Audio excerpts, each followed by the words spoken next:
السلام علیکم ورحمۃ اللہ وبرکاتہ۔ کیا حال ہے سب کا؟ الحمد للہ۔ نحمده ونصلی علی رسولہ الکریم، اما بعد فاعوذ باللہ من الشیطان الرجیم، بسم اللہ الرحمن الرحیم، رب اشرح لی صدری ویسر لی امری واحلل عقدۃ من لسانی یفقہوا قولی۔ الحمد للہ الذی خلق اللیل والنہار بقوتہ ومیز بینہما بقدرتہ وجعل لکل واحد منہما حدا محدودا وامدا ممدودا ونفعا معلوما۔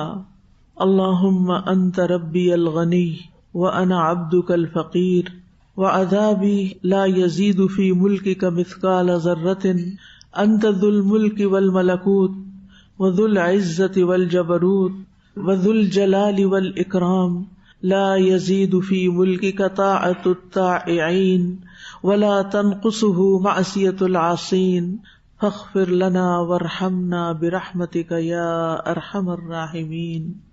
تمام قسم کی حمد اللہ کے لیے ہے جس نے رات اور دن کو اپنی قوت کے ساتھ پیدا کیا اور ان دونوں میں اپنی قدرت کے ساتھ فرق کیا، اور ان میں سے ہر ایک کے لیے ایک متعین حد مقرر کر دی اور ایک متعین مدت مقرر کر دی اور ایک مفید نفع بنا دیا۔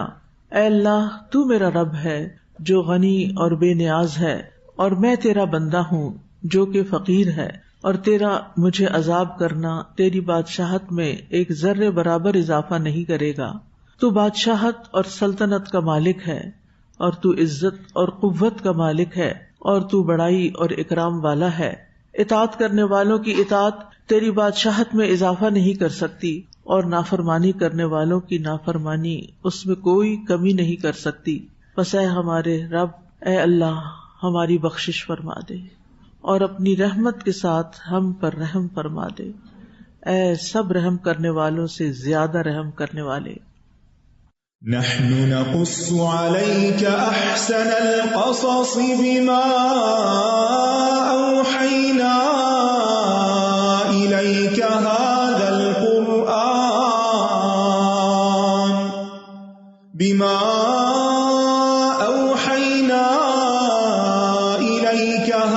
القرآن وإن كنت من قبله لمن الغافلين۔ پچھلے سبق میں ہم پڑھ چکے ہیں کہ جب قابیل نے اپنے بھائی کو مار ڈالا تو اسے سمجھ نہ آئی کہ اب وہ اپنے بھائی کی لاش کے ساتھ کیا کرے۔ اللہ سبحانہ تعالیٰ نے ایک کوے کو بھیجا جس نے زمین کھود کر ایک مرے ہوئے کوے کو اس میں ڈال کر اس پر مٹی ڈالی۔ کوے کے فعل کو دیکھ کر قابیل کو بات سمجھ میں آ گئی تو وہ اپنے نفس پر ملامت کرتے ہوئے کہنے لگا، ہائے افسوس، میں اس کوے سے بھی گیا گزرا ہوں کہ اپنے بھائی کی لاش کو نہ چھپا سکا۔ پھر وہ اس پر پشیمان ہو گیا۔ فَأَصْبَحَ مِنَ النَّادِمِينَ۔ تو کس طرح اللہ سبحانہ تعالیٰ نے ایک قاتل کی مشکل کو آسان کیا، یعنی قابیل کے لیے مسئلے کا حل پیش کر دیا، اور کس طرح اللہ سبحانہ تعالیٰ نے حابیل کے لیے بھی اس کے مرنے کے بعد اس کی لاش کو چھپانے کا انتظام کیا۔ تو اس سے یہ پتہ چلتا ہے کہ اللہ سبحانہ تعالیٰ بڑا ہی رحمان اور رحیم ہے، وہ سب پر اپنا رحم فرماتا ہے، گناہگاروں پر بھی اور نیکوکاروں پر بھی، اور اس کی اس مہربانی کے رنگ مختلف ہوتے ہیں۔ کسی کے لیے کوئی مشکل آسان کرتا ہے اور کسی کے لیے اس کی پردہ پوشی کا انتظام کر دیتا ہے۔ تو اللہ تعالیٰ سے دعا ہے کہ اللہ تعالیٰ ہم پر بھی اپنا رحم فرمائے۔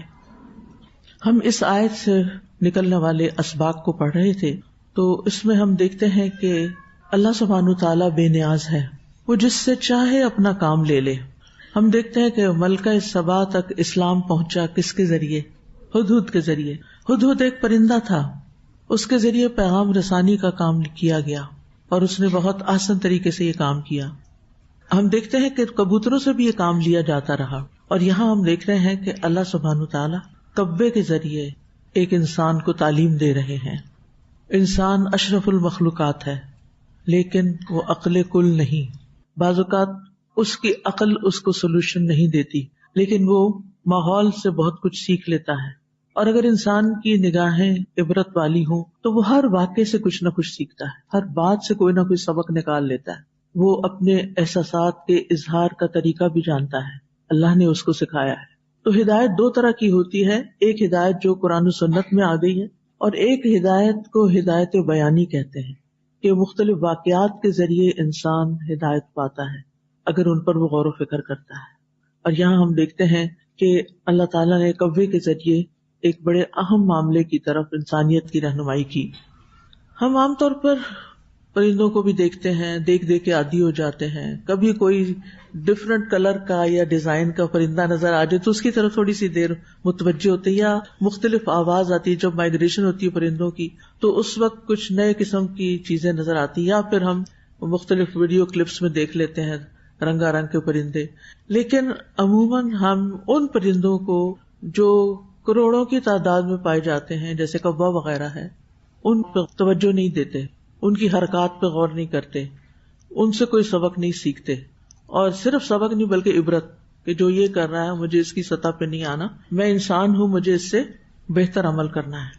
جب اللہ سبحانہ وتعالیٰ انسان کو کوے سے، چیونٹی سے، کبوتر سے اور ہدہد سے سکھاتا ہے تو انسان کے اندر کیا پیدا ہونا چاہیے؟ کون سے جذبات؟ عاجزی کے جذبات، شکر کے جذبات کہ اللہ سبحانہ وتعالیٰ نے مجھے اس چیز سے بھی سبق سکھا دیا. آپ کو معلوم ہے نا کہ تیمور لنگ کے بارے میں آتا ہے کہ اس نے دشمن پر کئی حملے کیے لیکن کامیاب نہ ہو سکا، آخرکار آ کے مایوس ہو کر بیٹھ گیا. تو اس کی نگاہ دیوار پہ پڑی جہاں ایک چیونٹی کیا کر رہی تھی، بار بار اوپر چڑھ رہی تھی اور گر رہی تھی اور چڑھ رہی، آخر وہ چڑھ گئی، آخری بار چڑھ گئی وہ. تو اس نے بھی یہی سوچا تھا کہ میں اس چیونٹی سے بھی کیا گزرا ہوں کہ میں مایوس ہو کر بیٹھ گیا ہوں. تو سیکھنے والا انسان جو ہر طرف نگاہ دوڑاتا ہے اور غور و فکر کی نگاہ سے دیکھتا ہے وہ چیونٹی سے بھی سیکھ لیتا ہے اور اس سے اس کی زندگی بدل جاتی ہے، اس کے اندر ایک بہت بڑی تبدیلی آ جاتی ہے. لیکن سیکھنے کے لیے انسان کو عاجزی اختیار کرنی پڑتی ہے، ہمبل ہونا پڑتا ہے. محاورہ نا عربی کا العلم یضیع بین الحیاء والکبر، کہ علم حیا اور تکبر میں ضائع ہو جاتا ہے. جو شخص تکبر کرتا ہے، اپنے آپ کو بڑا عالم سمجھتا ہے، اپنے آپ کو بڑی چیز سمجھتا ہے، وہ کچھ نہیں سیکھ پاتا. اسی طرح یہ کہ بعض اوقات بظاہر معمولی نظر آنے والے پودے انسانوں کی شفا کا ذریعہ بن جاتے ہیں، ان میں انسانوں کے لیے بڑی خیر ہوتی ہے. تو یہ اللہ تعالیٰ کی حکمت ہے، اللہ تعالیٰ کی قدرت ہے. اللہ تعالیٰ جو چاہے بنائے، جیسے چاہے رکھے جس چیز کو. سبق یہ ہے کہ کسی چیز کو حقیر نہ سمجھے، کوے کو بھی حقیر نہ سمجھے. دنیا میں ان کی تعداد کروڑوں میں ہے، اور اگر آپ کسی بھی ملک میں جائیں تو برفانی علاقوں میں جائیں، گرم ترین علاقوں میں جائیں، ہر جگہ آپ کو کوہ ملے گا. اس کی تقریباً 40 اقسام ہوتی ہیں، 40 قسموں کے کوے ہوتے ہیں. لیکن کچھ چیزیں ان کے درمیان کامن ہیں، جیسے ان کی یاداشت بہت اچھی ہوتی ہے، وہ بعض اوقات خوراک کو چھپا کے رکھتے ہیں اور بعض اوقات حفاظت کے لیے ایک جگہ سے نکال کے دوسری جگہ جا رکھتے ہیں. اسی طرح کوہ جب اپنا جوڑا بناتا ہے یعنی میٹنگ کے لیے تو تاحیات اسی کے ساتھ رہتا ہے، وہ ہر موسم میں تبدیل نہیں کرتا. یعنی ونس انہوں نے آپس میں یعنی کہ میل اور فیمیل کے درمیان ایک بانڈنگ ہو جاتی ہے تو پھر وہ مرتے دم تک رہتی ہے. کوے جس جگہ پیدا ہوتے ہیں وہی رہنا پسند کرتے ہیں، مائگریشن نہیں کرتے. جبکہ آپ دیکھیں کہ بہت سارے پرندے سردیاں کہیں گزارتے ہیں اور گرمیاں کہیں. کچھ انسان بھی سنو برڈز ہوتے ہیں، لیکن یہ کہ کوہ جہاں پیدا ہوتا ہے وہیں رہنا چاہتا ہے. بظاہر ہم کوے کی کہاں سنتے ہیں، لیکن اس کے ذریعے وہ ایک دوسرے سے کمیونیکیٹ کر رہے ہوتے ہیں اور ایک دوسرے سے اپنے میسجز کنوے کر رہے ہوتے ہیں. مثلاً ایک کوے کو کوئی چیز کھانے کی ملتی ہے تو وہ فوراً اوروں کو بلا لیتا ہے، اوروں کو بھی اکٹھا کر لیتا ہے. یا اسی طرح اگر ان کا بچہ کوئی اٹھا لے تو کیا کرتے ہیں، شور ڈال دیتے ہیں. اس پر ماہرین نے بہت ایکسپیریمنٹس بھی کیے ہیں ان کی زبان سمجھنے کے لیے، لیکن ان کی زبان کافی پیچیدہ ہے، انسانوں کو سمجھ آنی مشکل ہے. بعض اوقات کوے دوسرے جانوروں کی نقل بھی اتار رہے ہوتے ہیں، طوطا بھی اتارتا ہے لیکن کوہ بھی اس میں ماہر ہے. کسی نے مجھے میسج پہ بتایا کہ وہ 6 سال کی تھی اور انہوں نے دیکھا کہ ایک دفعہ ایک بچہ ایک کوے کے بچے کو گھر لے آیا تو کووں نے شور مچانا شروع کیا. تو بہرحال جب وہ گھر والے باہر نکلے تو صرف کووں نے اس بچے کے سر پہ آ کے ٹھونگے ماری جس نے اٹھایا تھا. ایسی یاداشت ان کی. تو بہرحال یہ ساری معلومات دینے کا مقصد یہ ہے کہ اللہ سبحانہ وتعالیٰ نے کوئی بھی چیز بیکار نہیں پیدا. کسی چیز کو حقیر مت سمجھیے اور کسی کو اگنور نہ کیجیے. میں نے کل تھوڑا سا ان کے بارے میں پڑھا تو دو چیزیں مجھے بہت مطلب قرآن مجید سے ریلیٹ مجھے لگا. ایک تو یہی تھا کہ ان کی ویرائٹیز بہت زیادہ ہیں، دوسرا یہ تھا کہ انٹلیکچولی یہ اسمارٹ برڈز میں سے ہیں، اور تیسرا یہ تھا کہ ان کی کچھ ویرائٹیز ایسی ہیں جو باقاعدہ فیونرل کرتی ہیں اپنے. اگر کوئی کوا فوت ہو جاتا ہے تو اس کو دفن کرتے ہیں اور پھر وہاں رکتے ہیں کچھ ویرائٹیز. تو مجھے یہ ہو رہا تھا کہ یہ جو ان کا تھوڑا سا عقل کا لیول ہے، شاید یہ وجہ ہے کہ اللہ تعالیٰ نے ان کے ذریعے سے قابیل کو دکھایا کہ دیکھو ان کی عقل جانور کی کیسی ہے. بالکل، اسی لیے تو اس نے کہا عجزت ان اکون مثل ھذا الغراب، کیونکہ اپنے آپ کو بڑی چیز سمجھتا تھا میں اتنا عاجز اتنا کمزور ہوں کہ میں اس کوے جیسا بھی نہیں. تو اس کو اپنی حقیقت نظر آئی کہ میں کیا ہوں. تو سبق یہ ہے کہ کائنات میں غور و فکر عبادت ہے اور یہ جاری رکھنا چاہیے. یہ کام ہم نے نان مسلمز کے حوالے کر دیا، وہ دن رات اس پہ لگے رہتے ہیں، محنت کرتے رہتے ہیں، اور ہم ان کی صرف چیزوں کو پڑھ کے خوش ہو جاتے ہیں.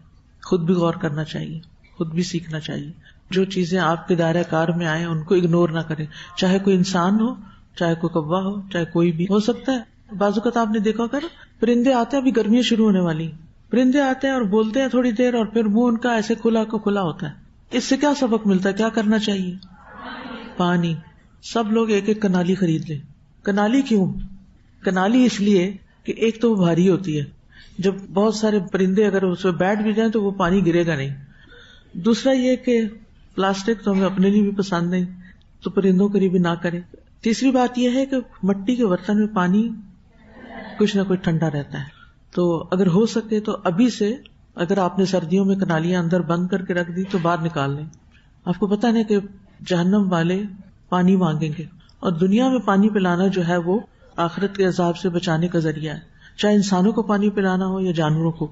اگر آپ کو بھول جاتا ہے، آپ بہت ہی مصروف انسان ہیں، تو اپنے ہیلپرز کو کہہ دیجئے، چوکیدار کو کہہ دیجئے کہ تم نے روز اس میں 1 لوٹا پانی ڈال دینا ہے، پہلا پانی گرا دینا. بچوں کو لگائیں اس کام پہ. تو صرف یہ کہ توجہ دینے کی ضرورت ہے. تو انشاءاللہ اگر آپ پرندوں کو پانی پلائیں گے تو اللہ سبحانہ وتعالیٰ آپ کو سیراب رکھے گا. اس آیت سے ہمیں یہ پتہ چلا کہ قابیل جو تھا وہ قتل کرنے کے بعد اپنے بھائی کی لاش کو دیکھ کر اور اس کے بعد کے نتائج کو جو دنیاوی اعتبار سے تھے ان کو سامنے رکھتے ہوئے وہ شرمندہ ہو گیا، نادم ہو گیا. لیکن پھر بھی اس کی توبہ قبول نہیں ہوئی، جبکہ حدیث میں آتا ہے الندم توبہ، کہ ندامت توبہ ہے. لیکن یہاں اس کی ندامت توبہ کے لائق نہیں تھی. وائی؟ اس لیے کہ ندامت 2 طرح کی ہوتی ہے، ایک قابل تعریف ہوتی ہے اور ایک قابل مذمت ہوتی ہے. تو اس واقعے میں جو ندامت ہے وہ ندامت وہ نہیں تھی کہ جو انسان کو توبہ کی طرف لے جاتی ہے، کیونکہ ندامت کی جو 2 قسمیں ہیں، ایک کون سی؟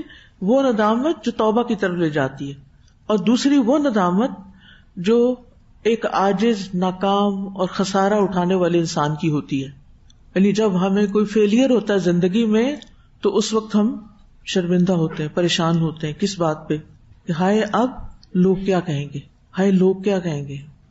اس بات کی ندامت، میں لوگوں کو منہ کیسے دکھاؤں گا، میری ناک کٹ گئی. تو جب لوگوں کی وجہ سے آپ نادم ہو رہے ہیں تو یہ ندامت توبہ میں نہیں شمار ہوتی. تو پہلی ندامت قابل تعریف ہے، دوسری ندامت قابل مذمت ہے، کہ صرف انسانوں کے ڈر سے یا انسانوں سے بچنے کے لیے یا شرمندگی یا عار سے بچنے کے لیے انسان نادم ہو. اسی لیے ہم دیکھتے ہیں کہ ہر ندامت سزا کو ختم نہیں کرتی. ہر مجرم جرم کرنے کے بعد کسی نہ کسی درجے میں ضرور نادم ہوتا ہے. لیکن آپ نے دیکھا کہ کسی مجرم کو جو دنیا میں بھی پکڑا جاتا ہے یا اس کو جیل ہوتی ہے یا کوئی اور سزا ہوتی ہے، وہ اگر یہ کہے کہ میں بہت شرمندہ ہوں، آئی ایم سو سوری، مجھے معاف کر دیجئے، معاف ہو جائے گا؟ نہیں. تو انسان غلطی کرتے وقت سوچ سمجھ کے کرے، خاص طور پر کبیرہ گناہ، کہ ان پر صرف ندامت سے سزا ختم نہیں ہوگی، کیونکہ ندامت ایک فطری چیز ہے، انسان کے اندر ہے کہ وہ ایسی چیزوں پر نادم ہوتا ہے. تو بہت سے لوگ جب کسی غلط کام کا ارتکاب کر لیتے ہیں یا سستی کرتے ہیں یا پڑھتے نہیں ہیں یا وقت پر اپنا کام نہیں کرتے، یا مثلاً ان کی کوئی فلائٹ مس ہو جاتی ہے یا کوئی اپرچونٹی چلی جاتی ہے یا کسی بھی قسم کا کوئی لاس ہوتا ہے، تو اس وقت ان کو اپنی کوتاہی کا احساس ہوتا ہے، چاہے تھوڑا یا زیادہ، لیکن صرف کوتاہی کا احساس کافی نہیں. جب تک انسان اپنا رویہ نہ بدلے اور آئندہ کے لیے اپنی اس غلطی سے سبق نہ لے. کچھ لوگ ہوتے ہیں غلطی کرتے ہیں، ندامت ہوتی ہے، پھر ادھر ادھر باتیں کر کے اپنی ندامت کو بھلا دیتے ہیں.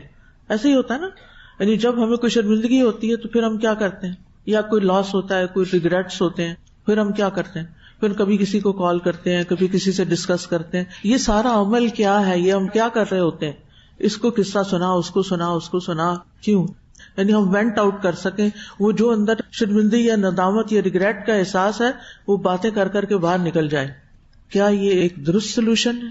ٹھیک ہے، وقتی طور پر آپ کو ریلیف مل جائے گا، لیکن مسئلہ تو اپنی جگہ ہے. آپ کو غور کرنا ہے کہ آپ اس نتیجے پہ کیوں پہنچے، اور اگر وہ اللہ کے حق میں کوئی کمی تھی، دین کی کوئی حد آپ نے توڑی، تو پھر اللہ سے باقاعدہ توبہ کریں. باقاعدہ توبہ کرنے کی ضرورت ہوتی ہے، خالی شرمندہ ہونے کافی نہیں. وہ توبہ کا ایک پارٹ ہے کہ آپ شرمندہ ہیں کہ آپ سے گناہ ہو گیا یا آپ نے جان بوجھ کے کر لیا، لیکن اب آپ عہد کر رہے ہیں کہ آئندہ میں ایسا نہیں کروں گا. یہ عہد کس نے کیا تھا؟ جن سے بائی مسٹیک قتل ہو گیا تھا، موسیٰ علیہ السلام. فلن اکون ظہیرا للمجرمین، آج کے بعد تو میں مجرموں کا کبھی ساتھ نہیں دوں گا. ٹھیک ہے نا؟ تو بات یہ ہے کہ ہر ندامت سزا کو ختم نہیں کرتی، لیکن وہ کون سی ندامت ہے جو سزا کو ختم کر دیتی ہے؟ تو وہ ندامت ہے خالص اور سچی توبہ میں جو ندامت پائی جاتی ہے، جس میں انسان آئندہ گناہ نہ کرنے کا عزم کرتا ہے، جس میں انسان اپنی کوتاہی پر افسوس کرتا ہے، جس میں انسان لوگوں کا حق لوٹاتا ہے. الا من تاب وآمن وعمل عملا صالحا، یہ جو عمل عملا صالحا، اس میں دونوں چیزیں آتی ہیں. اپنی ذات میں بھی اصلاح کر لیتا ہے، اور اگر کسی کا حق مارا ہے تو واپس کر دیتا ہے، اس پہ ڈٹا نہیں رہتا. کسی کا مال چرایا ہے یا کسی کے اوپر کوئی الزام لگایا ہے یا کسی کے خلاف کوئی ناروا بات کی ہے تو سوری کر لیتا ہے. فَأُولَٰئِكَ يُبَدِّلُ اللَّهُ سَيِّئَاتِهِمْ حَسَنَاتٍ وَكَانَ اللَّهُ غَفُورًا رَحِيمًا. مگر جس نے توبہ کی اور ایمان لایا اور نیک عمل کیے تو یہی لوگ ہیں کہ اللہ ان کی برائیوں کو بھلائیوں سے بدل دے گا، اور اللہ بہت بخشنے والا، نہایت رحم کرنے والا ہے. اور جو کوئی توبہ کرے اور نیک عمل کرے تو یقیناً وہ اللہ کی طرف پلٹ آتا ہے. خوب پلٹنا، ٹھیک ہے؟ توبہ کر کے نیک عمل کرنے والا ہی دراصل اللہ کی طرف پلٹتا ہے، وہ سچا توبہ کرنے والا ہے. ایسے لوگوں کی برائیاں بھی نیکیوں میں بدل جاتی ہیں. یعنی وہ جو آپ کی ریگریٹ اور شرمندگی کے احساسات ہیں اور رونا دھونا ہے اور اللہ کے حضور معافی مانگنی ہے، پھر اس سے کیا ہوگا کہ وہ جو گناہ تھا وہ دھل دھل دھل کے کیا بن جائے گا؟ نیکی بن جائے گا. پھر ایک اور سبق ہمیں اس آیت سے ملتا ہے کہ نافرمانی کرنے والا اگر سچی توبہ نہیں کرتا، اللہ کے آگے نہیں روتا، حق نہیں لوٹاتا، معافی نہیں مانگتا، تو یہ ندامتیں اور یہ حسرتیں اس کے دل کے اندر ایک تنگی پیدا کرتی، اس کا دل گھٹنے لگتا ہے، اس کا غم بڑھنے لگتا ہے، اس کے نفسیاتی مسائل بڑھنے لگتے ہیں. تو عام طور پر تو سائیکیٹرسٹ پھر کیا کہتے ہیں کہ تم پھر بس بول دو جو دل میں، نکال دو. وہ نکال بھی دے، لیکن جہاں نکالنا چاہیے، جس سے معافی مانگنی چاہیے، اگر آپ وہاں تک نہیں نہ پہنچے تو کیا ہوگا؟ مسئلہ نہیں حل ہوگا. وہ وقتی طور پر آپ کو تھوڑا سا ریلیف ہو جائے گا کسی کی باتوں سے، لیکن دوبارہ پھر آپ وہیں لوٹ جائیں گے. تو اس لیے بہت ضروری ہے کہ انسان اللہ سبحانہ وتعالی کے حضور سچی توبہ کرے. اب یہاں پر آپ دیکھیں کہ یہاں اس نے یہ کہا یا ویلتا، تو صرف یا ویلتا، ہائے میری شرمندگی، ہائے افسوس، یہ میں نے کیا کر دیا، بس اس حد تک بات تھی. لیکن جرم سے توبہ نہیں کی کہ اس پر معافی مانگے یا کچھ کرے. تو جو مجرم انسان ہوتا ہے وہ پھر اپنے اندر ایک نفسیاتی جنگ کا شکار ہو جاتا ہے اور اپنے آپ کو ہی ملامت کرتا رہتا ہے، اور پھر اس کی پریشانیوں میں اضافہ ہی ہوتا چلا جاتا ہے. تو اس لیے ہمارا دین بڑا ہی خوبصورت دین ہے جو ہمیں سکھاتا ہے کہ اگر تم اللہ کے راستے سے دور گئے ہو تو کیا کرو؟ واپس پلٹا. توبہ کا کیا مطلب؟ واپس پلٹا. تو ایک درجہ ہوتا ہے گناہگاروں کی توبہ کا، ٹھیک ہے، اور ایک ہوتا ہے متقین کی انابت کا، جو اس سے اوپر کا درجہ ہے. توبہ کرنے والا گناہ سے توبہ کرتا ہے، اور منیب الا من اتی اللہ بقلب سلیم، اور پھر جاء بقلب منیب، وہ قلب منیب والا ہر چھوٹی بڑی بات پر اپنا چیک رکھتے ہوئے اللہ کی طرف لوٹتا رہتا ہے. اور اگر انسان یہ نہیں کرتا تو پھر چھوٹا جرم، چھوٹا گناہ، چھوٹی بات جس پہ اس نے توبہ نہیں کی، وہ بڑھتے بڑھتے بڑھتے اس کا ایک میجر نفسیاتی مسئلہ بنا دیتی ہے اس کا. اور پھر انسان ہلاکت کو پکارتا ہے، یا ویلتا، اے میری ہلاکت، یا ویلتی. ہلاکت کیوں پکارتا ہے؟ آپ کو پتہ نہیں کہ ایسے لوگ پھر سوئسائڈل ہو جاتے ہیں، وہ اپنے آپ کو ہی ہلاک کر دینا چاہتے ہیں. جو لوگ نفسیاتی مرض کا شکار ہوتے ہیں، جب وہ مرض اپنی حدیں کراس کر جاتی ہے، لا علاج ہو جاتی ہے، تو پھر یا ویلتا، یہ بڑا اپروپریٹ لفظ ہے جو یہاں پر آیا ہے کہ اس نے یعنی پھر الٹیمیٹلی اپنی ہلاکت ہی پکاری. اور یہاں تو یہ لگتا ہے نا کہ جیسے اس نے کوے کو دیکھا اور قبر کھودتے، اور پھر یعنی یہ نہیں اس سے پتہ چلتا کہ صرف ایک ہی دفعہ اس کی یہ ریگریٹ تھی یا ساری زندگی کے لیے رہ گئی.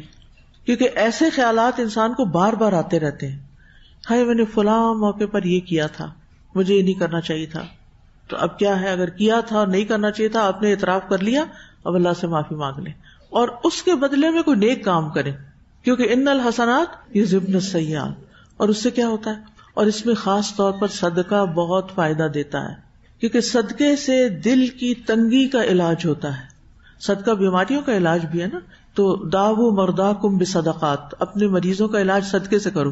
اب یہ جو صدقہ ہے یہ صرف جسمانی بیماریوں کا علاج، عام طور پر تو ہمارے جسمانی بیماریوں کا علاج اس سے کرتے ہیں. کوئی بیمار ہو گیا، زیادہ خطرناک بیماری آ گئی، تو کیا کرتے ہیں، کیا کرو، صدقے میں کیا کرو، بکرا دے دو. کون سا بکرا؟ کبے جیسا. یہ کانسیپٹ ہے نا، اس کی بیس ہے، یعنی کالے کی تو نہیں لیکن صدقے کی بہرحال ایک بیس ہے. اب اس پروسیس کے اوپر کبھی غور کیجئے کہ انسان اپنا بیگ کھولتا ہے، اس میں سے کچھ نکالتا ہے اور ڈالتا ہے، اور پھر بالآخر اپنے ساتھ لڑ کے نکال لیتا ہے اور ڈبے میں ڈال دیتا ہے. یہاں سے نکل کے وہاں چلا گیا، جدائی ہو گئی. تھوڑی دیر کیا ہوگا، جس وقت تک آپ نے نکالا نہیں نا، صرف اس وقت تک آپ کے اندر ایک کشمکش ہوگی، ایک گھٹن سی ہوگی. جس وقت وہ نکل جائے گا تو یہ ریورس ہو جائے گی فیلنگ. کیا؟ سکون لوٹ آئے گا. اب آپ نے اپنے نفس کے خلاف جا کر کیا کیا، صدقہ کیا یا کوئی بھی نیکی کا کام کیا. صدقے کی کئی قسمیں بھی ہیں نا، صرف مال نہیں، کئی قسمیں صدقہ کرنے کی. الکلمۃ الطیبۃ صدقہ.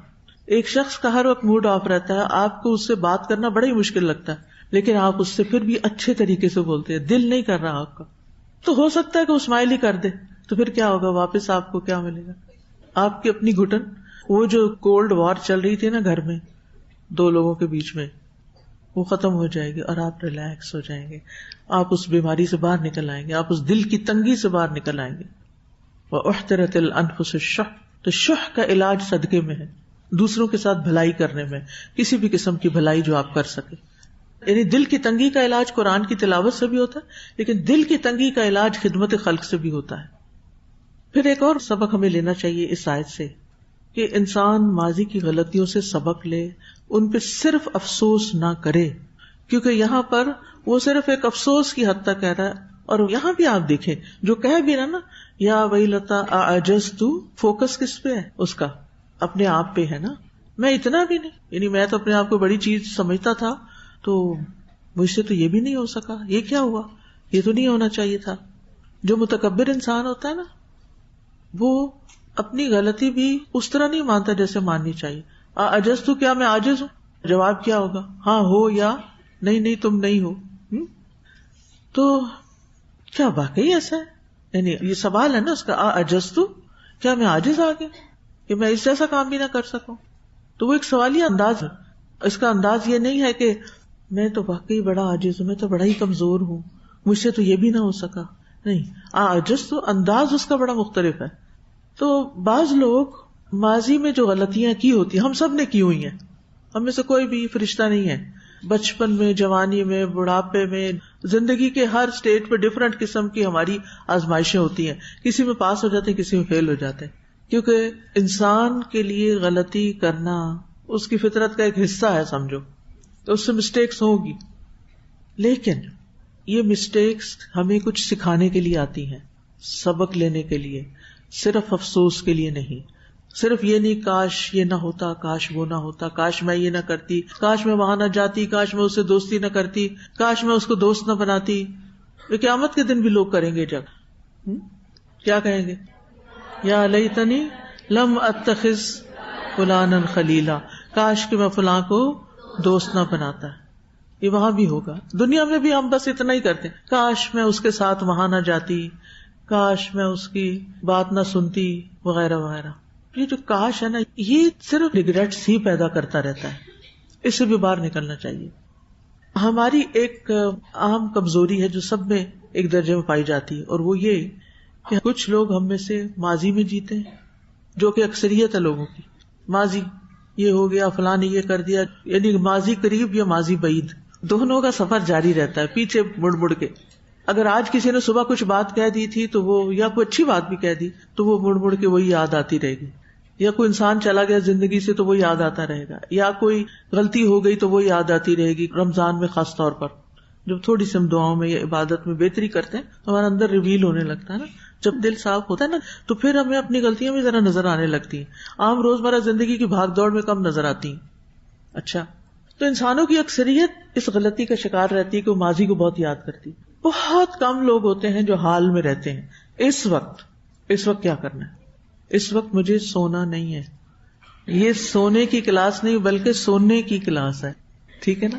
مجھے یہاں توجہ رکھنی ہے. اب جو گھر میں ہو گیا.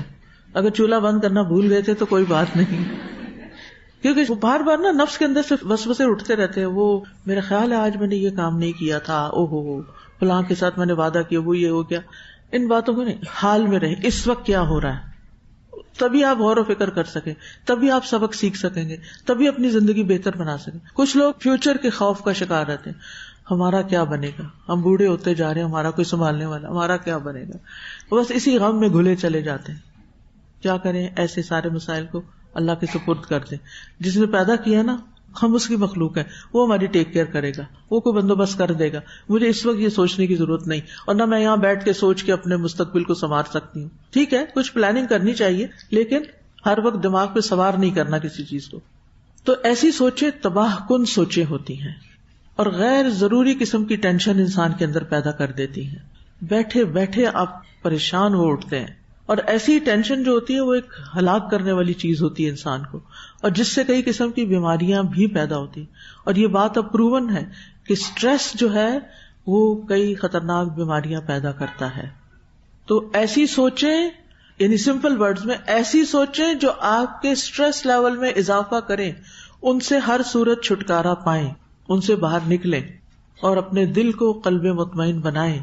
گناہ ہو گئے ہیں تو توبہ کر لیں، کوئی نقصان ہو گیا ہے تو صبر کر کے اللہ سے اجر کی توقع رکھیں. مومن کو تو کانٹا بھی چبھتا ہے تو اس کے لیے اجر ہی اجر ہے. فیوچر میں آپ کو کوئی مشکل وقت پیش آنے والا ہے تو اس کو اللہ کے سپرد کریں، اس کی بھرپور تیاری کریں، لیکن ٹینشن سے باہر نکلیں.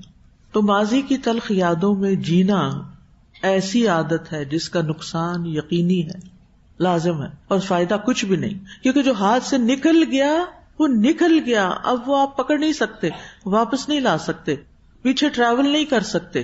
جو ہونا تھا ہو چکا. کہیں بھی آپ کی غلطی تھی، بچوں کو پالنے میں غلطی تھی، یا اپنی گروتھ کے سلسلے میں غلطی تھی، یا کسی گناہ کی غلطی تھی، کچھ بھی تھا، بس گزر گیا.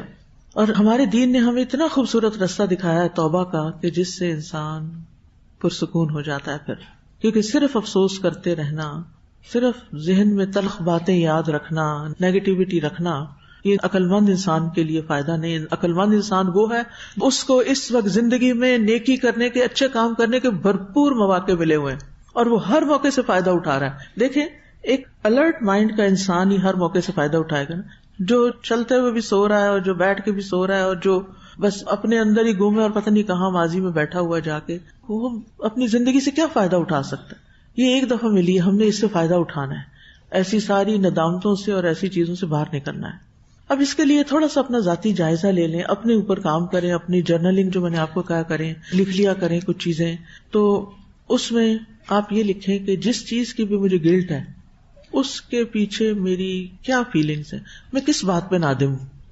ہمیں سے ہر ایک کو کوئی نہ کوئی ندامت ہوتی ہے، اور کبھی اچانک آ کے چلی جاتی ہے، کبھی رہ جاتی ہے. بہرحال ہم اپنے ماضی کے سلسلے میں ندامت کا شکار ہوں یا پریزنٹ میں بھی کوئی ہوئی بات.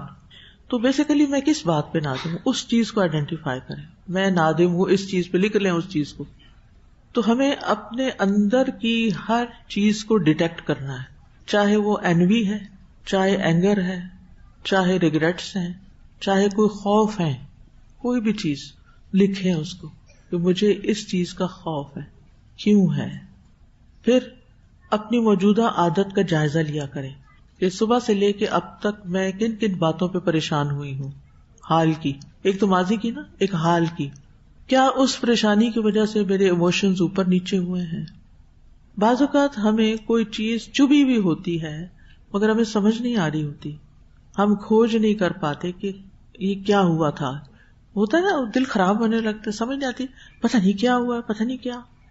تو بعض اوقات ایسی خفگی اپنے اوپر آنے لگتی ہے کہ جس کی ہمیں خود بھی سمجھ نہیں آتی کہ یہ کیا ہے. تو پہلا سٹیپ یہ ہے کہ اپنی روزمرہ زندگی میں اپنا جائزہ محاسبہ کرتے ہوئے یہ دیکھیں کہ میں کس بات پہ جلدی پریشان ہو جاتی ہوں، کون سے میرے ٹریگر پوائنٹس ہیں، کون سی چیزیں مجھے جلدی پریشان کرتی ہیں. کچھ چیزیں ہوتی ہیں نا، بس ان سے انٹریکشن ہوا نہیں تو آپ پریشان ہو.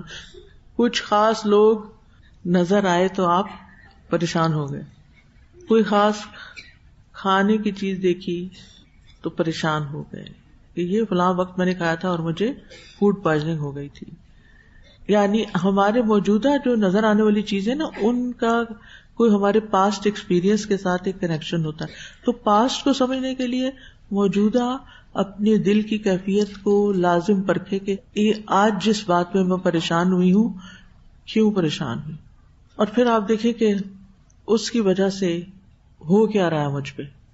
میرا وقت جا رہا ہے، ضائع ہو رہا ہے، میں فوکس نہیں کر پا رہی، میرا نماز میں، قرآن میں، کلاس میں دل ہی نہیں لگ رہا.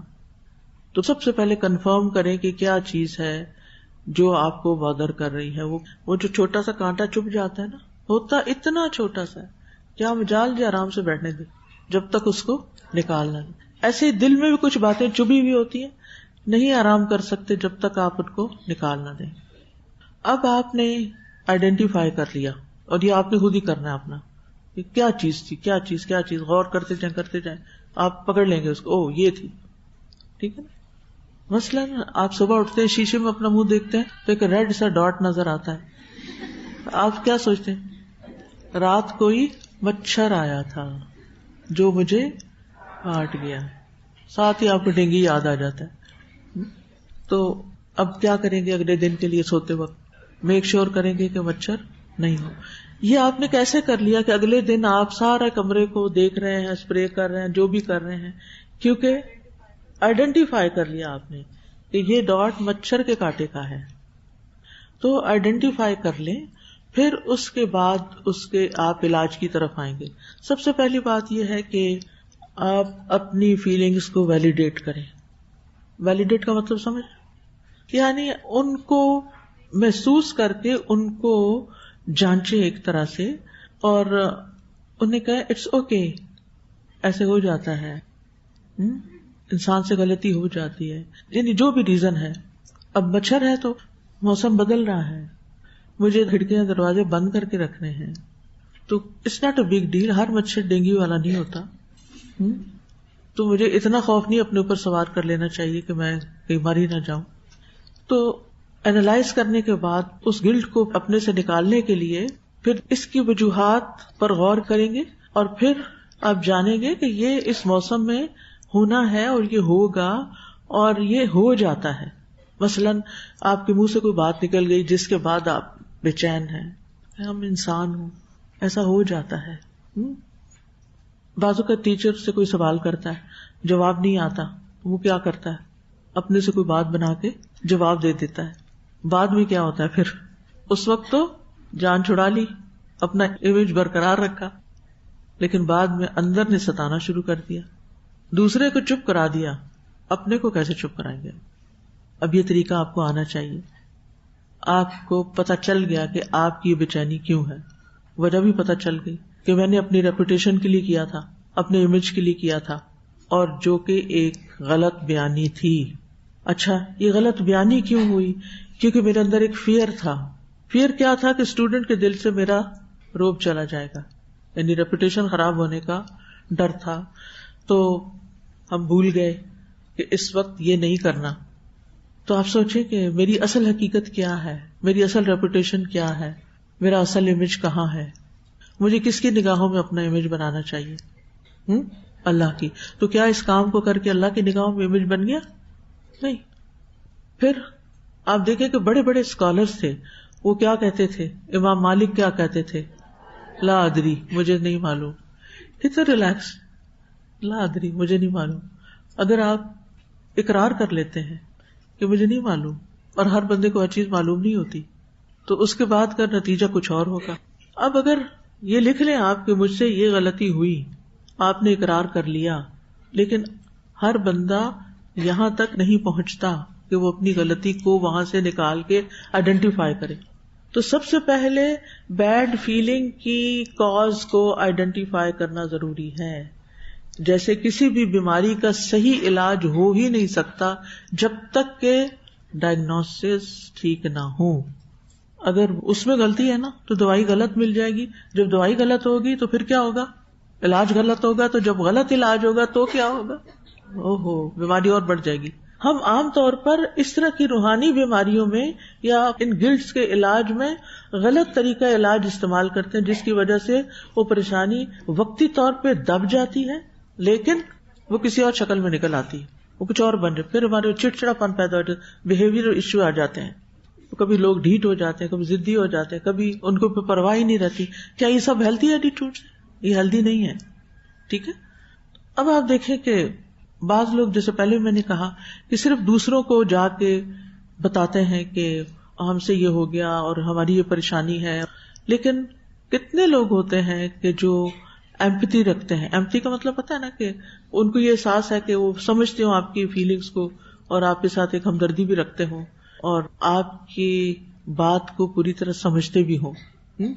تو کئی دفعہ ایسے نہیں ہوتا کہ آپ کسی کو بڑا قابل سمجھ کے اس کے پاس جاتے ہیں دوا لینے اپنے مرض کی، اپنا مسئلہ ڈسکس کرنے، اور اس کا جواب اتنا پٹھا ہوتا ہے کہ آپ پہلے سے بھی زیادہ پریشانی لے کے لوٹتے ہیں، کوئی فائدہ نہیں ہوتا. اب آپ دیکھیں، اگر کوئی اسٹوڈنٹ آپ کے پاس آ کے کہتی ہے کہ ٹیچر مجھ سے غلطی ہوگی، میں نے آج چیٹنگ کر لی ہے پیپر میں، اول تو کوئی کہے گا نہیں، لیکن اگر کوئی اپنا گلٹ دور کرنے کے لیے آ کے کنفیس کر رہا ہے تو پھر کیا ہوگا؟ کیا واقعی وہ آپ کی بات سمجھے گی؟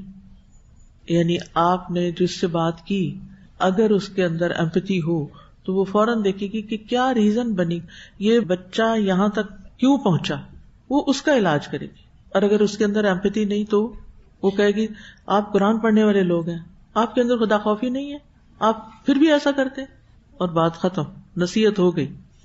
اس دن آپ بات کر رہی تھی کہ امر بالمعروف اور نہی عن المنکر کی جو شروط ہیں وہ داعی کو ضرور پڑھنی چاہیے. تو میں نے اس کو سرسری سا ہی پڑھا تھا، لیکن اس میں ایک چیز تھی کہ جو پہلے سے نادم ہو اس کو پھر نہی عن المنکر نہیں کیا جائے گا. کتنی اچھی بات ہے نا یہ، کہ جو پہلے سے ہی ایک ریگریٹ لے کے آپ کے پاس آیا ہے تو آپ اس کو مزید ٹینشن دے رہے ہیں. یعنی ہر وقت لوگوں کو کہنا کہ کچھ خدا کا خوف کرو، تم میں تقویٰ نہیں، تم اللہ سے نہیں ڈرتے، تم قرآن پڑھتے اور عمل نہیں کرتے، ان تانوں سے اصلاح نہیں ہوتی، حالات درست نہیں ہوتے. یعنی امر بالمعروف تانا دینا نہیں ہے، بلکہ پہلے سچویشن کو پہچاننا ہے کہ اگلا شخص کس کیفیت میں ہے. کچھ لوگ نارمل طریقے سے بتا رہے ہوتے ہیں، کچھ لوگ شرمندگی سے بتا رہے ہوتے ہیں، کچھ لوگ رونا بھی شروع کر دیتے ہیں، کچھ لوگ جذباتی ہو جاتے ہیں. تو ہر ایک کا علاج الگ ہوگا. جیسے ایک سر درد ہوتا ہے، کہنے کو سر درد ہے، ہیڈ ایک ہے، کیا ڈاکٹر کے پاس جائیں تو سب کو ایک ہی دوا دیتا ہے؟ نہیں. تو بہرحال بہت دفعہ ہمیں کوئی ایسا مہربان نہیں ملتا جو ہمیں ہماری ریگریٹس سے نکالے. بعض ریگریٹس ایسی ہوتی ہیں یا بعض گناہ ایسے ہوتے ہیں کہ آپ ہر ایک کو بتا بھی نہیں سکتے، کیونکہ آپ کو پھر ڈر ہوتا ہے کہ اگر میں نے یہ بتائے تو میرا امیج خراب ہو جائے گا، وہ میرے بارے میں کیا سوچیں گے. اچھا، اب وہ جس کے پاس آپ گئے اس نے آپ کا ایک علاج تو کر لیا، آپ ایک اور ریگریٹ لے کے آ گئے، اب امیج کی ہو گئی پریشانی. پھر بار بار خیال آ رہا ہے وہ کیا سوچتی ہوگی، میں ایسی بری ہوں، وہ کیا سوچتی. اب آسمان سے گرے کھجور میں اٹکے. اور ایک عادت بھی بن چکی ہوتی ہے اس طرح کا انسان بنے رہنے کی. لیکن ان چیزوں سے انسان کی پروڈکٹیوٹی متاثر ہوتی ہے. آپ کی زندگی بڑی قیمتی ہے, آپ نے زندگی میں بہت کچھ کرنا ہے. ایسی پریشانیوں میں سوئے نہیں رہنا یا ان کو بلانے کے لیے غلط طریقے استعمال نہیں کرنے, ان کو آئیڈینٹیفائی کر کے, پن پوائنٹ کر کے وہاں سے ان کو اپروٹ کرنا ہے. ٹھیک ہے, یعنی آئیڈینٹیفائی کیا, پھر ریزنز ڈھونڈی, پھر ویلیڈیٹ کیا کہ ایسی چیزیں انسانوں سے ہو ہی جاتی ہیں. انسان اپنی اوقات کو پہچانتا ہے کہ میں ایک کمزور انسان ہوں, یہ میرے خمیر میں ہے کہ مجھ سے غلطی ہوگی, میں سلپ ہوں گا. لیکن اصل بات یہ کہ اٹھنا کیسے ہے, سارا فوکس اس پہ ہونا چاہیے, ان اخلاقی برائیوں کو ختم کیسے کرنا ہے. اصل میں یہ کام تو ہمارے دین نے ہمیں دیا ہے, کنتم خیر امۃ اخرجت للناس تأمرون بالمعروف وتنہون عن المنکر. تو بہرحال میں طریقہ بتا رہی تھی کہ خالی نصیحتیں نہیں کر دینی کسی کو اگر کوئی آپ کے پاس آ جائے, بلکہ وجہ معلوم کرنی ہے کہ یہ یہاں تک پہنچا, ہو سکتا ہے یہ اسٹوڈنٹ سبق نہیں یاد کرتا, ہو سکتا ہے اس کے گھر کے حالات ایسے ہیں. مطلب ریزن تلاش کریں کہ وہ اس مصیبت میں پھنسا کیوں ہے. آپ استاد ہیں, آپ مینٹر ہیں, آپ فیسیلیٹیٹر ہیں, آپ ایک ہمدرد دوست ہیں. تو اگر کوئی آپ کے پاس اپنا مسئلہ لے کے آتا ہے تو آپ کو اس کی روٹس تک پہنچنے کی ضرورت ہے تاکہ وہاں سے آپ علاج شروع کریں. اگر آپ نے وہاں سے شروع نہیں کیا نا تو مسئلہ حل نہیں ہوگا. وہ چپ کر کے بےچارا اپنی عزت بچا کے بیٹھ جائے گا, ڈانٹ ڈونٹ کا کے, بات ختم ہو گئی. تو آپ کو کیا کرنا ہے, اوکے فائن, ایسا ہو جاتا ہے, انسان ہے, ہو سکتا ہے ہم نے بھی کبھی اسٹوڈنٹ لائف میں ایسے کیا ہو. لائٹلی اس بات کو لے کے پھر آپ اس کو اس میں سے نکالیں گے. ایک دم جمپ نہیں کرنا کسی کے اوپر, اور ان فیلنگس کو اگر کوئی ریگریٹ میں ہے یا آپ خود ہیں تو ان کو نارملائز کرنا ہے پہلے, اور پھر اگر انسان نارمل ہو جائے اور سوچنے سمجھنے کے قابل ہو جائے اور اینکشسنس سے انسان باہر نکل آئے تو اب انسان اس قابل ہوگا کہ کوئی سولوشن سوچ سکے. ٹھیک ہے, اور اگر آپ ٹیچر ہیں تو آپ آئندہ کے لیے سوچ کے رکھیں گے کہ اگر مجھ سے کبھی کسی طالب علم نے ایسا سوال کیا یا ایسا مسئلہ بتایا تو میں نے اس کے ساتھ کیا کرنا ہے. ایک دم غصے میں نہیں آنا. اسی طرح ماں ہے اگر آپ, اور آپ کے بچے ہیں, بچے ڈر کے مارے اپنی غلطی نہیں بتاتے, چھپا دیتے ہیں, توڑ کے گلاس اوپر چپ کر کے باہر نکل جاتے ہیں کیونکہ ان کو پتا ہے کہ وہ تو ٹوٹا, ہمارا دل بھی ٹوٹے گا, تو وہ بتانے کی زحمت ہی نہیں کرتے. پھر جھوٹ آ جاتا ہے, نہیں اس نے توڑا ہوگا, میں نے نہیں توڑا. دیکھیں نا کتنی خرابیاں آگے نکل رہی ہیں. تو اس میں پھر جب ایک انسان ٹھنڈے دل سے اپنی فیلنگز کو ویلیڈیٹ کرنے کے بعد, ساری سچویشن کو سمجھنے کے بعد نارمل ہوتا ہے, تو پھر اس کے بعد یہ ہے کہ انسان سوچنے کے قابل ہوتا ہے کہ اب میں نے کیا کرنا ہے. یعنی پھر سولوشنز آپ کو اللہ تعالیٰ سجھائے گا اور آگے آنے شروع ہو جائیں گے. ٹھیک, تو خلاصہ کیا ہے, فرسٹ اسٹیپ کیا ہے کہ اگر پریشانی یا ٹینشن ہو رہی ہے تو رک جائیں, غور کریں کس بات پہ, وجہ کیا ہے. جتنی وجوہات ظاہری طور پر محسوس ہوں لکھیں. آپ اپنی تھراپی خود کر رہے ہیں, اپنے تھراپسٹ خود ہیں, اور یہ آپ کو بننا پڑے گا. اور اگر آپ ہر وقت دوسروں پہ ریلائی کر رہے ہیں, ڈیپینڈنٹ ہیں, اب میں یہ فیل کر رہی ہوں, چلو میں اپنی دوست کو بتاتی ہوں میں یہ فیل کر رہی ہوں, اب میں اس کو کال کر لیتی ہوں, اب میں یہ کر لیتی ہوں, یہ سب غلط طریقے ہیں. اپنے اوپر خود ورک کریں, اپنی ذمہ داری خود لیں, اپنی اصلاح کا طریقہ خود سوچیں, اپنے آپ کو پہچانیں کہ مجھے کیا چیزیں پھر فائدہ دیتی ہیں. یعنی کب میں غمگین ہوئی تو غم سے نکلنے کے لیے مجھے کس چیز نے فائدہ دیا, وہ نوٹ کر لیں اپنی ڈائری میں, تاکہ آئندہ پھر دوبارہ اگر اسی سچویشن میں آپ پھنسے تو وہی حل دوبارہ کریں. تو ساری وجوہات نوٹ کریں, ایک ایک کو پرکھ کے دیکھیں, سوچیں کہ اس میں سے اصل سبب کیا ہے. سیکنڈ اسٹیپ, جب معلوم ہو جائے تو سوچنے کی کوشش کریں کہ میں نے کیوں کیا. ٹھیک ہے, کیا ہے, کیوں. پہلا ہے کیا کیا تھا, دوسرا ہے کیوں کیا تھا. اب اپنے آپ سے بھی نہیں شرمانا اور اپنے آپ سے بھی جھوٹ نہیں بولنا, اپنا سامنا کریں, اپنے آپ کو آئینے میں دیکھیں. اگر آپ نے اپنے آپ کو پہچان لیا نا تو یہ چیز آپ کی زندگی میں ایک انقلاب پیدا کر دے گی. اپنے ساتھ سچے ہو جائیے, یہ جملہ کبھی نہ بھولیں, اپنے ساتھ نہیں جھوٹ بولنا. یخادعون اللہ والذین آمنوا وما یخدعون الا انفسہم, یہ منافقانہ روش ہوتی ہے کہ انسان اپنے آپ کو دھوکے میں رکھتا ہے. سچی بات بتائیے اپنے آپ کو کہ میں نے یہ غلطی اس لیے کی تھی. ٹھیک ہے, اپنے آپ سے مزید سوال کیجیے, مجھے کیا خدشات لاحق تھے, کیا مجھے کوئی فائدہ چاہیے تھا, کیا مجھے کوئی تعریف چاہیے تھی, کیا مجھے کسی مالی چیز کے کھو جانے کا ڈر تھا, یا مجھے یہ ڈر تھا کہ لوگ مجھے جج کریں گے. یعنی میرے بارے میں ججمنٹل ہوں گے، لوگ میرے بارے میں کیا کہیں گے. کیا مجھے یہ ڈر تھا کہ اگر میں نے یہ نئی بات کہی یا میں اس طرح نہیں اپنے آپ کو پیش کروں گا، یعنی کہ جھوٹا پیش کرنا جس کی وجہ سے کوئی دوسرا آگے نکل جائے گا، اس طرح اگر میں وقتی طور پر بن کے خوش آمدید کروں گا یا جھوٹی باتیں کروں گا تو میں دوسرے سے آگے نکل جاؤں گا. کہیں مجھے کوئی انسیکیورٹیز تو نہیں کہ جن کی وجہ سے میں یہ کام کر جاتی ہوں. کچھ چیزیں عادت ہوتی ہیں لوگوں کی، جھوٹ بولتے رہنا. کوئی انسیکیورٹی تو نہیں کہ میرے مقابلے میں اوروں کی تعریف زیادہ ہوگی. مثلا آپ نے کسی کی غیبت کر دی اور پھر آپ اپنے آپ سے پوچھیں کہ میں نے اس لیے تو نہیں کی تھی کسی کی غیبت. عام طور پہ کب غیبت کرتے ہیں؟ جب کسی کو لیٹ ڈاؤن کرنا چاہتے ہیں، برا ثابت کرنا چاہتے ہیں. یہی وجہ ہوتی ہے نا غیبت کی موسٹلی، اور بھی ہو سکتی لیکن ڈومیننٹ وجہ ہوتی ہے. اور اس کے پیچھے پھر حسد بھی ہوتا ہے، یہ تکبر ہوتا ہے کہ میرے سے آگے کوئی نکل جائے. اور خاص طور پہ اگر کوئی کسی کی تعریف کر دے بھول کے، اول تو لوگ کرتے نہیں، اور کوئی کر ہی دے تو پھر ہمیں پریشانی لگتی ہے کہ نہیں اب تو اس کا نام اونچا ہو گیا اور میں گئی نیچے، تو بہتر ہے میں 2-4 کوئی اس کی غلطیاں بتاؤں ساری مجلس میں تاکہ اس کا نام بدنام ہو، اور یہ جو میرے سے آگے نکلنے والی ہے میں اس سے آگے نکل جاؤں اس کو پیچھے کر کے. تو پھر ہم اس طرح کی حرکتیں کرتے ہیں. اور اگر ہم نے یہ کی ہے نا اور ہم نے اپنے اندر خود ان جرمز کو آئیڈینٹیفائی کر لیا ہے اور پھر ہم نے اپنے لیے نوٹ کر لیا تو مرض پتہ چل رہا ہے نا، پھر اب اس کا علاج شروع کریں گے. اور بچوں کے معاملے میں ہم بعض اوقات بہت ان ریئلسٹک رویہ اختیار کرتے ہیں. ہم سوچتے ہیں کہ اگر ہم ان کو ایسے پیش نہیں آئیں گے، ایسے بن کے نہیں دکھائیں گے تو بچے میری بات نہیں مانیں گے، سر چڑھ جائیں گے، بگڑ جائیں گے. اور لوگوں کے بارے میں ہم کیا سوچتے ہیں؟ لوگ ہمیں یوز کریں گے، یہ ہم سے ناجائز فائدہ اٹھائیں گے اگر ہم نے ان کے ساتھ ایسا نہیں کیا. تو یہ ساری اسکروٹنی کا جو پروسیس مکمل ہو جائے گا تو پھر اگلا سٹیپ کیا ہوگا؟ پھر اب آپ ان میں سے ایک ایک ریزن کو سوچ کر اس کا علاج ڈھونڈیں گے اور آپ اس اینکشسنس سے نکل آئیں گے. اب آپ آ جائیں گے اس موقع پر کہ اگر آپ کے دل میں یہ خیال آ رہا ہے کہ کسی اور کی عزت مجھ سے زیادہ ہو جائے گی، تو اب آپ قرآن پڑھنے والے ہیں ماشاءاللہ، آپ کو اس کا جواب قرآن سے مل جائے گا. کیا ہے؟ ان العزت للہ جمیعا. اگر آپ کو یہ ہو کہ اس کی جاب کی پروموشن ہو جائے گی اور مال میں آگے نکل جائے گا تو کیا جواب دیں گے اپنے آپ کو؟ واللہ خیر الرازقین ان اللہ هو الرزاق ذو القوۃ المتین. جتنا میرا رزق ہے وہ مجھے مل کے رہے گا، کوئی پیچھے نہیں کر سکتا. کوئی اور راستہ کھل جائے گا، ضروری نہیں کہ اسی راستے سے ملے، اللہ تعالیٰ کوئی اور اپرچونٹیز نکال دے گا. اور کیا خوف ہوتا ہے جس کی وجہ سے ہم گناہ کر جاتے ہیں. ابھی چونکہ یہ بہت نئی باتیں ہیں نا، جب آپ ان کو لکھیں گے نا، لکھ کے سچ بولیں گے، بے شک کاغذ پھاڑ دیں بعد میں، اگر تو ڈائری میں لکھیں اور لکھے رہیں اور ڈائری چھپا لیں، لاک لگا لیں تو کوئی بات نہیں، وہ تو زیادہ ہی اچھا ہے. لیکن یہ آپ کو کرنا پڑے. جب تک آپ اپنے لیے خود ایسا کریں گے نہیں نا، اپنے غلط عمل کی وجوہات تلاش نہیں کریں گے تو آپ علاج نہیں کر سکتے. جو فیئرز ہیں نا آپ کے، جن فیئرز کی بنا پہ آپ نے یہ غلط کام کیا، چیٹنگ کی یا غیبت کی یا جھوٹ بولا یا جو بھی غلط کام کیا یا کسی پہ بہتان لگایا، تو پھر کیا ہوگا؟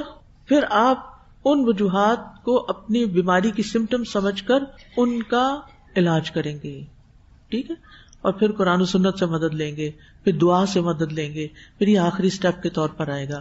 یہاں سے پتا چلے گا کہ آپ نے اپنی غلطی بھی پہچان لی اور اس پر اللہ تعالیٰ کے سامنے شرمندہ بھی ہیں اور آپ اس کی اصلاح بھی کرنا چاہتے ہیں اور آپ اس سے نکلنا چاہتے ہیں. پھر آپ ایک ہلکے پھلکے انسان ہوں گے. اور آپ جب نماز پڑھیں گے تو آپ کی نماز کا لیول ہی کچھ اور ہوگا. پھر بار بار وہی خیال نہیں آئے گا. آپ قرآن پڑھیں گے، آپ پڑھائیں گے، آپ کسی سے بات کریں گے، اللہ تعالیٰ آپ کی زبان پہ حکمت جاری کر دے گا، کیونکہ آپ اپنے اوپر سخت مشقت کر چکے ہیں، آپ اپنے ساتھ کام کر چکے ہیں، آپ اپنے آپ کو پہچان چکے ہیں. جو اپنے آپ کو پہچان لیتا ہے نا اور اپنی غلطیوں کو پہچان لیتا ہے، اس کو دوسروں کو پہچاننے میں بھی دیر نہیں لگتی، کیونکہ اسے پتا ہم سب انسان ایک جیسے ہی ہیں نا. کوئی آپ کے پاس مسئلہ لے کر آتا ہے تو آپ کو فوراً سمجھ آ جاتا ہے، کیونکہ آپ خود اس پروسیس سے اپنے آپ کو گزار چکے ہوتے ہیں. پھر آپ کو لوگوں سے ہمدردی بھی ہوگی، پھر آپ لوگوں کو راستہ بھی بتائیں گے، پھر آپ دوسروں کے فائدے کے بن جائیں گے. تو خیر الناس انفعہم للناس، لوگوں میں بہترین انسان وہ ہے جو لوگوں کے لیے سب سے زیادہ نفع مند ہے. رات کو نیند بھی اچھی آئے گی، ایسا قلب مطمئنہ نصیب ہوگا انشاءاللہ کہ موت کے وقت بھی ایک سکون ہوگا کہ دنیا سے جا رہے ہیں. یا ایتھا النفس المطمئنہ، اس کو اچیو کرنا یہ ہمارا ٹارگٹ ہے، گول ہے. اور یہ واقعات ہم اسی لیے پڑھ رہے ہیں کہ ان سے سبق لے کر ہم اپنے آپ کو ان غلطیوں سے بچائیں کہ جس میں دوسرے پڑ گئے. تو کرنے کے کام کیا ہے کہ اللہ سے معافی کی امید رکھنی ہے، اللہ کی رحمت کی امید رکھنی ہے. جیسے ہی گناہ ہو جائے فوراً توبہ کرنی ہے اور سچی توبہ کرنی ہے. اور سچی توبہ یہ ہے کہ گناہ کی طرف دوبارہ نہیں پلٹنا. اپنی غلطیوں کا اعتراف کرنا ہے، گناہوں پہ نادم ہو کر آئندہ نہ کرنے کا عزم کرنا ہے، صرف ندامت نہیں بلکہ اس کے ساتھ استغفار بھی، اور گناہوں سے ڈرتے رہنا ہے. اللہ تعالیٰ سے دعا ہے کہ وہ ہمیں ان سارے نیک کاموں کی توفیق دے. وآخر دعوانا ان الحمد للہ رب العالمین. سبحانک اللہم وبحمدک، اشہد ان لا الہ الا انت، استغفرک واتوب الیک. السلام علیکم ورحمۃ اللہ وبرکاتہ. فاقصص القصص لعلهم يتفكرون